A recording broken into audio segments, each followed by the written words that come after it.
This is Axwell. He is the owner and founder of Formula Apex. And in this video, I managed to get an interview with him and ask him some of your Formula Apex questions. Alright, so here we are with the one and only Axel. Axel, feel free to introduce yourself to those who may not know you. Alright, so hi everyone, I am Exol. I am the owner and creator of Project Apex, or Formula Apex, however you know it. First question is, who's your favorite F1 driver? To be honest, I kind of just like whoever isn't winning, so I don't necessarily have a favorite because I kind of change who I support. I more support a team, to be honest. What's your response to the upcoming Iron Apex Racing, and is your game rivaling their game now? It's cool, what they're doing. I think it's cool. Whether it will work, I don't know. I'm not buying into the hype, to be honest, but I don't really pay too much attention. In terms of the rival bit, I don't think we're rivals because their game hasn't actually released yet. I think we're still rivals more with IFR than the new game. But I guess naturally when it comes out, we probably will. I think Ion probably is our rival in the same way that, like, you know, Hamilton's rival is Verstappen. I think we're kind of like that. Will you add more F1 cars like from the 50s, 60s, 70s, or even 80s? I would like to add more classics. Yeah, I think it'd be quite fun, the classic cars. But the main reason we haven't yet is because it's kind of hard to work them into the game's ecosystem in a way. You can easily put in 2010 cars or 2000 cars just because they're not too much slower than modern day cars. I think they're like maybe a few seconds slower. But when you get to the 50s and 60s, those cars are like 15, 20, even maybe 25, 30 seconds slower. And so it's a question of how do we add these old slow cars but still actually make people want to drive them. So if we can ever figure that out, definitely we'll add the older cars. I think 80s cars are going to be the easiest to add, so definitely the next classic cars I want to add will be the 80s. I think if you remember 2 years ago, you showed us this league for the Spa track. Are you guys planning to add it anytime soon, perhaps in this update in 2024? So it's definitely not coming with the next update, which is CU10. I don't think we're adding any new tracks to CU10. I think Spa will come out someday. I don't have a date on it, to be honest. We want to get it as good as we possibly can before we release it. Because of that, it takes a lot more work to do than the other tracks, so it kind of just gets pushed back more and more. Someday we'll add it, but it won't be soon. Do you guys plan to add night races to the game? See, the thing with night lighting on Roblox is that it looks really bad, at least for like floodlit racetracks, because the light doesn't travel very far. I think you can have 60 studs worth of light, which, if you consider a character is about 5, 6, 7 studs high, it's not very far. And so because that loads out and loads in very like jarringly, it's a very sudden off and on type thing. It's kind of distracting driving. Now we could fake it, but it would kind of just look like when you load into the game and the sky hasn't loaded properly and you just get the black sky.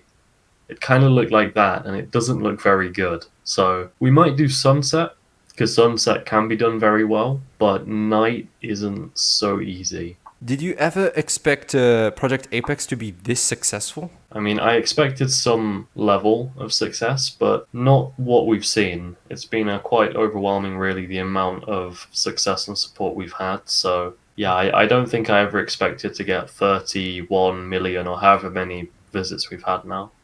I would say 2023 was your best year, definitely. Oh, definitely. Next question. What's your experience in Roblox game development, and what was your first project? So I think I've been making games on Roblox for about 7 and a bit years now. I think the first one that I tried making was at some point in 2016, and it was just some airport. It wasn't even like necessarily a game, it was just an airport. My first project was named Formula Korea, my first proper game, and this was around this time in 2017. And its premise was you'd start in go-karts and then work your way up to F1, but it didn't work. I didn't know what I was doing, couldn't make it, and so that got abandoned very, very quickly. So how did you go from making this Formula career game to Project Apex? Like, how did we get from there to there? Yeah, I mean it was a 2 year time difference between us starting PA and then me starting Formula Korea. I think in 2018, JPJ Sanson, if any of you know him, he was making a Spa track. No, sorry, I think it was me who was making the Spa track, and he was making cars for it, if I remember properly. Like he was making the 2018 cars, and so we were both like together. Why not make a game in 2018? And we tried. It didn't work out again.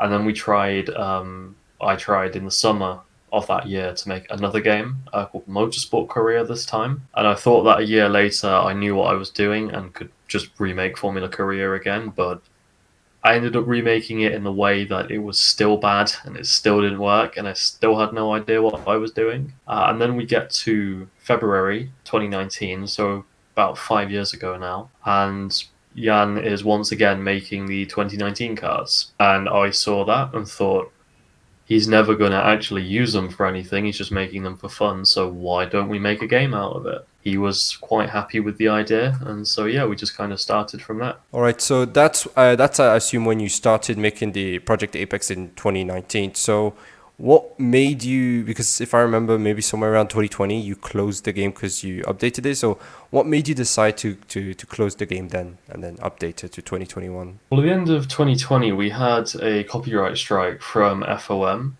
because we named the game, I think it was Project Apex F1 2020, something like that. And so we were told, you have to change the name of the game. So we did. And then surprisingly, we got another one about a week later from Heineken, which didn't really make much sense because we had the fake sponsors back then as well, and we had it as like hooligan. I thought was enough for a parody because drunk people, hooliganism, but obviously they didn't see it that way, and we got taken down. I still don't know why, but obviously they thought it was enough infringement on their copyright. At that point, I was just kind of done with it, to be honest. We had these strikes, and it's like, okay, can't really be bothered to work on the game anymore, and I gave the full control to Jan. The problem was is he didn't really do that much. I think from when I gave control in December to around April, they pretty much hadn't done anything in development of getting the game back up. So come May, it was kind of just a thing of, I'm bored, I want to make a game again. They have not done anything with PA, and there is still a community out there that wants it. So I'm going to come back, reorganize the dev team, and we're just going to make a completely brand new PA from scratch. And that was the base of 2021 PA. Yeah, that's about it for the questions. Thank you so much for joining us today. No problem. Pleasure to be here. If you have enjoyed this video, do make sure to like and subscribe. Consider becoming a YouTube member or sending a super thanks to support the channel. And thank you to Rootsal, Beast, and Creeperman for being ultimate members.